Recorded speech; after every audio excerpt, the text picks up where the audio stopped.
Enfin, devant eux, des artefacts inestimables en or et en argent, vieux de plus d'un millénaire. La découverte du trésor est capitale pour l'histoire, non seulement du Laos, mais aussi de l'Asie du Sud-Est. L'archéologue et orfèvre Barbara Armbruster examine le trésor pour la première fois. Elle est experte dans la fabrication de métaux et d'alliages. Ah oui, d'accord. Vous voyez? C'est la base? Oui, c'est la base. En se concentrant sur les métaux utilisés et sur les outils et techniques des artisans, l'équipe espère comprendre comment et dans quel but les objets ont été fabriqués. Tout d'abord, leur attention se porte sur l'une des pièces maîtresses de la découverte, un kendi ou vase à eau. C'est si délicat.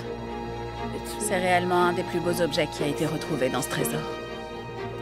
Afin de réduire la manipulation d'un objet aussi précieux, il est conservé sous forme numérique. Pascal Mora est en train de réaliser le processus de photogrammétrie. J'utilise un plateau tournant. Ça me permet de prendre des photos sous le plus d'angles possible, en fait. Il prend des centaines de photographies qui se superposent et sont ensuite assemblées par ordinateur pour créer un modèle en 3D.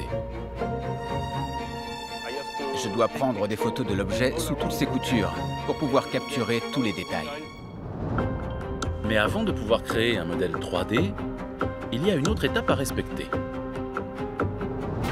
Le scanner laser permet de saisir des détails que les photographies ne permettent pas de voir, tels que la texture de la surface. En combinant les deux techniques, on obtient donc le meilleur modèle 3D possible, avec une géométrie exacte et de belles couleurs réalistes.